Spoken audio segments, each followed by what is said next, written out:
Hello everyone, welcome back to our channel BPSC तक में आप सभी का स्वागत है। तो आज के इस वीडियो में जो बीपीएससी टीआरई 3 का री एग्ज़ाम हुआ है उसके पॉलिटिकल साइंस के प्रश्नों को देखने वाले हैं। तो ये टीजीटी में जो 40 मार्क्स का पॉलिटिकल साइंस का प्रश्न पूछा गया था उसी को आज करने वाले हैं। अगर आप मेरे चैनल पर नए हैं तो प्लीज़ चैनल को सब्सक्राइब कर लीजिए और वीडियो पसंद आए तो लाइक ज़रूर कीजिएगा। अगर आप टीआरई 4 की तैयारी कर रहे हैं तो आपके लिए ये वीडियो बहुत ही महत्वपूर्ण होने वाला है, क्योंकि इससे आपको पता चलेगा कि किस प्रकार से प्रश्न को पूछा जाता है। तो आइए स्टार्ट करते हैं।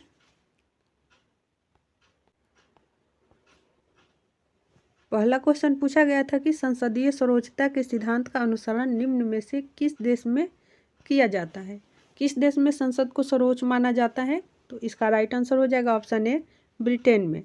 ब्रिटेन में संसद को ही सर्वोच्च माना जाता है और हमारे भारतीय संविधान में भी संसदीय प्रणाली की अवधारणा ब्रिटेन से ही लिया गया है। नेक्स्ट प्रश्न देखते हैं क्या पूछा गया था। ये बीपीएससी टीआरई 3.0 का जो एग्ज़ाम हुआ था उसके टीजीटी में पूछे गए पॉलिटिकल साइंस के 40 प्रश्न हैं। तो आइए हम लोग इसको करते हैं। सेकंड प्रश्न पूछा गया था कि भारत में पिछड़े वर्गों की पहचान हेतु सर्वप्रथम आयोग निम्न में से किसकी अध्यक्षता में गठित किया गया था। यहाँ पूछा गया है कि सर्वप्रथम मतलब पिछड़े वर्ग की पहचान हेतु सर्वप्रथम आयोग किसकी अध्यक्षता में गठित किया गया था। तो इसका राइट आंसर हो जाएगा ऑप्शन डी, काका कालेकर। फर्स्ट इन्हीं के अध्यक्षता में गठन किया गया था, काका कालेकर के, और फिर एक आया था वो बीपी मंडल की अध्यक्षता में। तो प्रथम पूछा है तो इसलिए इसका राइट आंसर ऑप्शन डी हो जाएगा। अगला प्रश्न देखते हैं। 3 नंबर की स्वतंत्रता के समय निम्न में से किस रियासत के शासक पाकिस्तान में शामिल होना चाहते थे परंतु जनता भारत में शामिल होनी चाहती थी। वहाँ के शासक जो थे वो पाकिस्तान में शामिल होना चाहते थे, लेकिन जहाँ वहाँ की जो जनता थी वो भारत में शामिल होना चाहती थी। तो इसका राइट आंसर हो जाएगा ऑप्शन बी, जूनागढ़। जूनागढ़ में जनमत संग्रह करा के वहाँ भारत में मिलाया गया। नेक्स्ट प्रश्न देखते हैं। 4 नंबर प्रश्न क्या पूछा गया था कि निम्न में से भारत में 1950 में योजना आयोग की स्थापना का प्रमुख उद्देश्य कौन सा था। ऑप्शन ए है केवल आर्थिक विकास सुनिश्चित करना। ऑप्शन बी है केवल ऐसी नीतियों का निर्माण करना जो भारत को गरीबी से मुक्ति पाने में सहायक हो। ऑप्शन सी केवल आधुनिक औद्योगिक आधार निर्मित करना। ऑप्शन डी उपरोक्त में से एक से अधिक, और ऑप्शन ई दिया गया है उपरोक्त में से कोई नहीं। तो इसका राइट आंसर हो जाएगा ऑप्शन डी, उपरोक्त में से एक से अधिक, यानी ये सभी राइट है।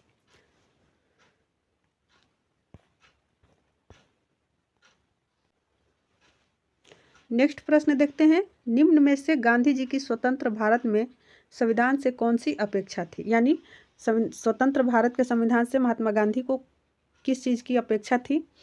तो इसका राइट आंसर हो जाएगा ऑप्शन डी, उपरोक्त में से एक से अधिक। ऑप्शन ए भी सही है, देश के अंतर्गत सभी समुदाय पूर्ण सामंजस्य से रहना चाहिए, बिल्कुल सही है। यह भारत को दासता एवं संरक्षण से मुक्ति दिलाने वाला होगा, यह भी बिल्कुल राइट है। और तीसरा दिया है कि महिलाओं पुरुषों के समान भारत में समान अधिकारों का उपभोग करेगी। तो ये सब राइट है, इसीलिए इसका राइट आंसर ऑप्शन डी हो गया है। अगला प्रश्न देखते हैं क्या पूछा गया था। तो अगला प्रश्न है कि भारत में किसी विधि तथा शासन के कार्य का परीक्षण एवं मूल्यांकन हेतु मानक निम्न में से मुख्यतः किसमें पाया जाता है। तो इसका राइट आंसर हो जाएगा ऑप्शन सी, संविधान की प्रस्तावना में पाया जाता है। और बीपीएससी का जो फाइनल आंसर की आया है उसमें भी इसी को सही माना गया है। नेक्स्ट प्रश्न है कि निम्न में से भारत को संविधान निर्मात्री सभा की प्रक्रियात्मक समिति कौन सी थी। तो इसका राइट आंसर हो जाएगा ऑप्शन डी, उपरोक्त में से एक से अधिक। राष्ट्रीय ध्वज पर तदर्थ समिति, यह भी सही है। वित्त एवं स्टाफ समिति, यह भी सही है। और भाषाई प्रांतों पर आयोग, ये भी सही है। तो इसका राइट आंसर हो जाएगा ऑप्शन डी। अगला प्रश्न देखते हैं कि निम्न में से भारत की संविधान निर्मात्री सभा की प्रारूप समिति का कौन सदस्य था। तो अलादी कृष्ण स्वामी अय्यर, ये भी सदस्य थे। ऑप्शन बी है एन गोपाला स्वामी, ये भी संविधान के प्रारूप समिति के सदस्य थे। टीटी कृष्णामाचारी, ये भी सदस्य थे। इसलिए इसका राइट आंसर हो जाएगा ऑप्शन डी, उपरोक्त में से एक से अधिक। और प्रारूप समिति के अध्यक्ष कौन थे, तो डॉक्टर भीमराव अंबेडकर। प्रारूप समिति का अध्यक्ष पूछ लेता तो डॉक्टर भीमराव अंबेडकर थे।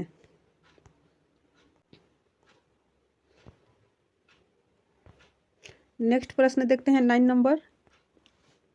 हिंदी भारतीय संघ की राज्य भाषा होगी। प्रारूप समिति द्वारा निम्न में से किस तिथि को निर्णीत किया गया था? तो इसका राइट आंसर हो जाएगा ऑप्शन ए 14 सितंबर 1949 को निर्णीत किया गया था। निम्न में से किसने भारत की संविधान निर्मात्री सभा को एक दल आवश्यक दल के रूप में एक दलीय देश में एक दलीय संगठन बतलाया था? तो इसका राइट आंसर हो जाएगा ऑप्शन बी ग्रेनविले ऑस्टिन ने।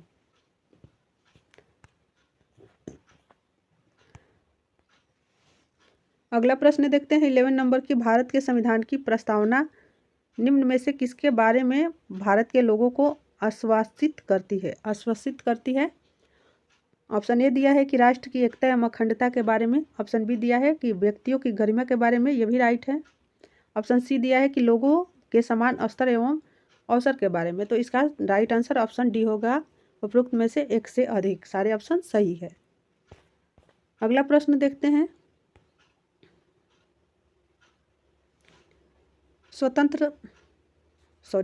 भारत के संविधान की प्रस्तावना में कितने प्रकार की स्वतंत्रताएं प्रदत्त की गई है?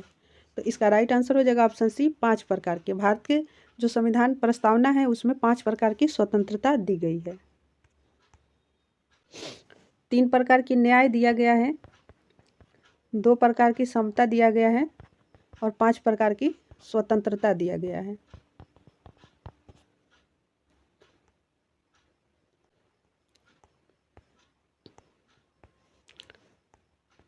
अगला प्रश्न देखते हैं कि बिहार भारत में किस क्षेत्रीय परिषद के क्षेत्र में है?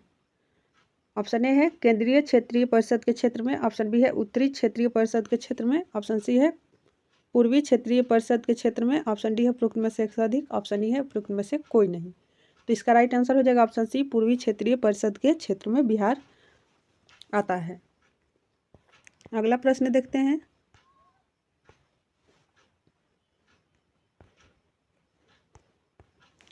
भारत में धर्मनिरपेक्षता के वैज्ञानिक प्रारूप के संदर्भ में निम्न में से कौन से कथन सही है? ऑप्शन ए है यह धर्म तथा राजनीति को एक दूसरे से पृथक रखता है। ये बिल्कुल राइट है। ऑप्शन बी है यह प्राकृतिक से गत्यात्मक तथा प्रगतिशील राष्ट्र की आवश्यकताओं से मेल खाता है। ये भी सही है। ऑप्शन सी दिया है कि यह प्रत्येक समुदाय को संसद की संप्रभु अधिसत्ता के तहत रखता है। तो इसका राइट आंसर हो जाएगा ऑप्शन डी उपरोक्त में से एक से अधिक।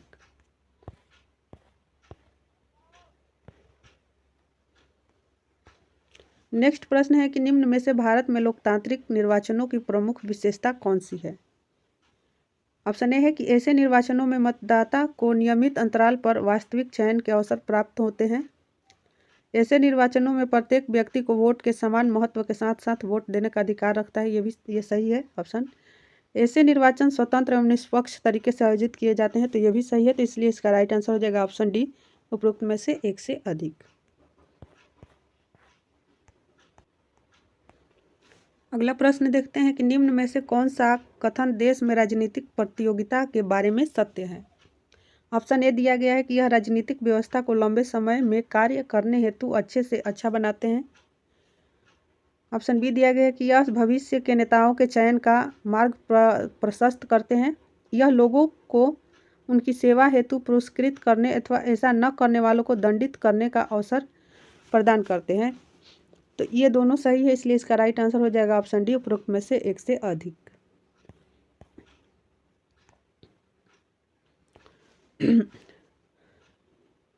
क्वेश्चन नंबर 17 देखते हैं कि निम्न में से भारत का कौन सा राज्य अपनी अनोखी सामाजिक एवं ऐतिहासिक परिस्थितियों के कारण विशेष स्तर को धारण करता है? ये सारे सवाल एनसीईआरटी बुक से ही हैं। तो इसलिए आप लोग एनसीईआरटी को फॉलो कीजिए। तो इसका राइट आंसर हो जाएगा ऑप्शन डी उपरोक्त में से एक से अधिक। नागालैंड, असम और अरुणाचल प्रदेश जो 7 सिस्टर में आते हैं, उधर के सारे राज्य एक ऐतिहासिक परिस्थितियों के कारण विशेष स्तर को धारण करते हैं। तो नागालैंड, असम और अरुणाचल प्रदेश ये तीनों राइट है। इसलिए उपरोक्त में से एक से अधिक इसका आंसर हो जाएगा। नेक्स्ट क्वेश्चन है कि निम्न में से कौन सी भाषाएं भारत के संविधान की 8वीं अनुसूची में उल्लेखित है? तो उड़िया तथा सिंधी, बोडो एवं डोगरी, नेपाली तथा संथाली। तो उपरोक्त में से एक से अधिक इसका राइट आंसर हो जाएगा। नेक्स्ट प्रश्न देखते हैं कि कितनी सीटें भारत में स्थानीय शासन की संस्थाओं के अंतर्गत महिलाओं के लिए आरक्षित पाई जाती है। तो इसका राइट आंसर हो जाएगा ऑप्शन सी, कुल सीटों की 1/3। कितनी पाई जाती है? तो कुल सीटों की 1/3। अगला प्रश्न देखते हैं कि संसद के सदस्यों को शपथ का प्रारूप भारत के संविधान के निम्न में से किस अनुसूची में पाया जाता है? तो इसका राइट आंसर क्या हो जाएगा? तो ऑप्शन ए, तृतीय अनुसूची में शपथ का वर्णन किया गया है। अगला प्रश्न देखते हैं, आपातकाल के दौरान संसद की समयावधि को बढ़ाने के बारे में निम्न में से कौन सा कथन सही है? तो इसका राइट आंसर हो जाएगा ऑप्शन डी, उपरोक्त में से एक से अधिक। इसको एक बार में आपातकाल में से 8 माह तक के लिए बढ़ाया जा सकता है। इसको एक बार में आपातकाल के लिए 1 वर्ष तक बढ़ाया जा सकता है, ये सही है। इसको आपातकाल के रुक जाने के बाद 6 माह तक बढ़ाया जा सकता है। तो बी और सी ऑप्शन सही, इसीलिए इसका राइट आंसर ऑप्शन डी होगा। अगला प्रश्न देखते हैं कि निम्न में से मंत्रियों के बारे में देश के अंतर्गत कौन सा कथन सही है? ऑप्शन ए दिया गया है, स्वतंत्र प्रभार के साथ राज्य मंत्री छोटे मंत्रालयों के प्रभारी तथा आमंत्रित किए जाने पर बैठकों में भागीदार होते हैं, ये बिल्कुल सही है। ऑप्शन बी दिया गया है कि कैबिनेट मंत्री बड़े मंत्रालयों के प्रभारी एवं मंत्रिपरिषद के नाम पर निर्णय करता है, ये भी राइट है। राज्य मंत्री परिषद की सहायता हेतु होते हैं। तो इसका राइट आंसर ऑप्शन डी होगा, क्योंकि ऑप्शन ए, बी और सी तीनों सही है। 3 प्रकार के मंत्री बनाए जाते हैं, कैबिनेट मंत्री, राज्य मंत्री और उसके बाद स्वतंत्र प्रभार मंत्री। इसलिए इसका राइट आंसर ऑप्शन डी होगा। अगला प्रश्न देखते हैं कि कौन सा संवैधानिक संशोधन भारत के राष्ट्रपति को मंत्रिपरिषद की सलाह के अनुसार कार्य करने हेतु बाध्यता है? तो इसका राइट आंसर हो जाएगा ऑप्शन ए, 42वां संशोधन। बीपीएससी जो फर्स्ट आंसर किया आया था उसमें ये गलत दिया था आंसर, लेकिन फिर जब रिवाइज आंसर किया आया तो उसमें 42वां संविधान संशोधन फिर से राइट आंसर दिया। तो इसका राइट आंसर हो जाएगा 42वां संविधान संशोधन। और ये कब हुआ था? तो 1976 में हुआ था। इसे मिनी कॉन्स्टिट्यूशन भी कहा जाता है।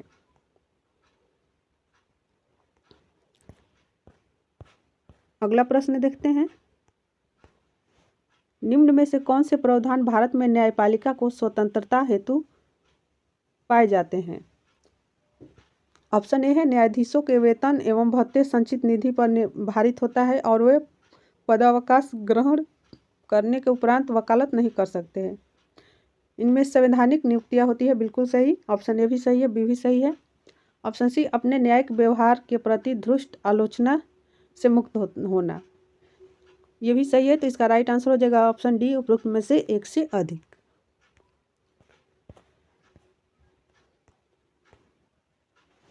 अगला प्रश्न है कि भारत में एक राज्य की विधान परिषद की अधिकृत संख्या कितनी हो सकती है? एक राज्य की विधान परिषद की अधिकृत संख्या कितनी हो सकती है? तो इसका राइट आंसर ऑप्शन सी हो जाएगा, यह राज्य की विधानसभा की कुल संख्या का 1/3 से अधिक नहीं हो सकता है। 1/3 से अधिक नहीं हो सकता है।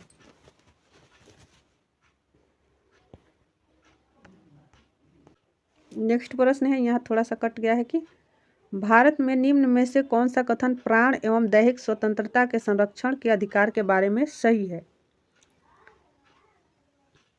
ऑप्शन ए दिया गया है कि यह प्राइवेट व्यक्तियों द्वारा इनका उल्लंघन किए जाने के विरुद्ध उपलब्ध है। ऑप्शन बी दिया गया है कि नागरिकों को यह केवल राज्य के विरुद्ध उपलब्ध है। ऑप्शन सी दिया गया है कि यह अधिकार जीवन की गरिमा का वादा नहीं करता है। तो इसका राइट आंसर हो जाएगा ऑप्शन डी, इसमें ए और बी दोनों राइट है। अगला प्रश्न देख लेते हैं 28 नंबर की, 6 वर्ष से 14 वर्ष तक के बच्चों की शिक्षा का अधिकार भारत में किस संवैधानिक संशोधन द्वारा उनका मूल अधिकार बना दिया गया? तो इसका राइट आंसर हो जाएगा ऑप्शन ए, 86वां संविधान संशोधन के द्वारा। यह कब हुआ था? तो 2002 में हुआ था। 86वां संविधान संशोधन के द्वारा 2002 में आया था।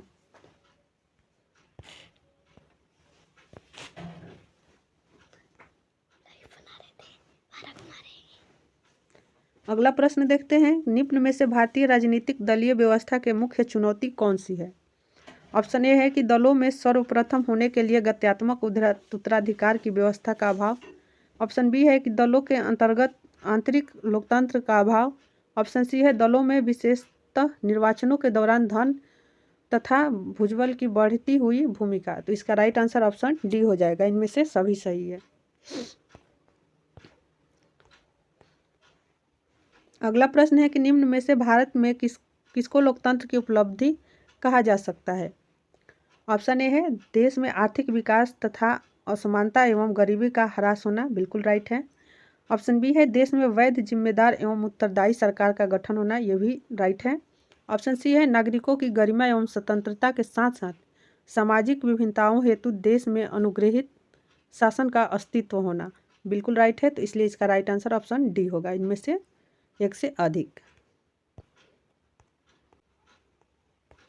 अगला प्रश्न देखते हैं 31 नंबर के नीचे 3 कथन दिए गए हैं जिनमें अभिकथन ए तथा अन्य कारण आर तथा R2 है। अभिकथन में क्या दिया गया है, तो लोकतंत्र सुनिश्चित करता है कि हम जितने योग्य हैं उससे बेहतर शासन नहीं किया जाएगा।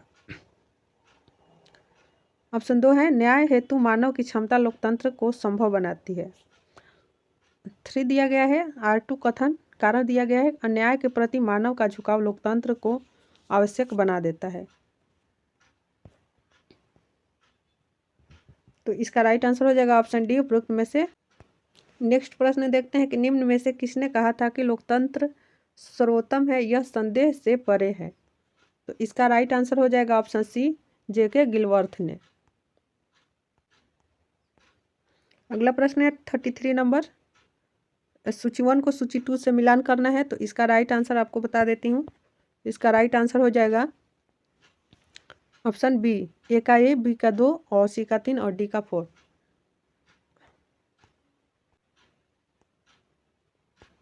अगला प्रश्न देखते हैं कि निम्न में से किस का विचार था कि लोकतंत्र के सभी रोग अधिक लोकतंत्र द्वारा ही ठीक किए जा सकते हैं। तो इसका राइट आंसर हो जाएगा ऑल्फ्रेड स्मिथ का। अगला प्रश्न है कि भारत में भारतीय वन सेवा निम्न में से किस वर्ष अस्तित्व में आई थी। तो इसका राइट आंसर ऑप्शन सी होगा 1864 ईस्वी में। अगला प्रश्न है कि the imperial forest research institute सन 1906 में निम्न में से किस स्थान पर अस्तित्व में आया था। तो इसका राइट आंसर हो जाएगा ऑप्शन ए, देहरादून में, जो उत्तराखंड में है। अगला प्रश्न है कि लोकतंत्र की तत्कालीन विश्व में कमजोरियों के बारे में निम्न में से कौन से कथन सही है। ऑप्शन ए दिया गया है 1 दिया गया है कि लोकतांत्रिक शासनों के निर्णय लेने में एवं उनके कार्य रूप में परित बहुत समय लगता है। जी बिल्कुल राइट है, बहुत समय लगता है लोकतंत्र में निर्णय लेने में।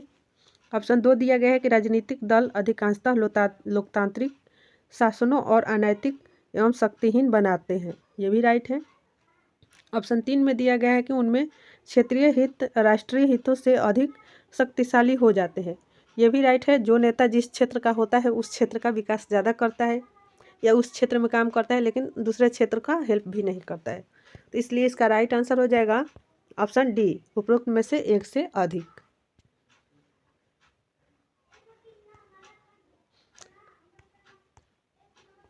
अब लास्ट क्वेश्चन देखते हैं। कैसा लगा आपको ये वीडियो, प्लीज़ लाइक कीजिएगा, कमेंट कीजिएगा। और अगर आप बीपीएससी टीआरई 4 की तैयारी कर रहे हैं तो मेरे चैनल को ज़रूर सब्सक्राइब कीजिएगा, क्योंकि इसी प्रकार से मैं आपको सारे प्रीवियस ईयर क्वेश्चंस को प्रोवाइड कराऊंगी। अगला प्रश्न देखते हैं। निम्न में से कौन सा कथन वर्तमान समय में लोकतंत्रों के अनुकूल है। ऑप्शन ए है कि लोकतंत्र लंबे समय में अपनी दक्षता को बढ़ा सकते हैं, तो ये सही बात है। ऑप्शन बी दिया गया है कि लोकतंत्रों में तत्कालीन कार्यकुशलता का ह्रास पाया जाता है। जी बिल्कुल राइट है, लोकतंत्र में तत्कालिक कार्यकुशलता का ह्रास होता है। ऑप्शन सी दिया गया है कि अधीन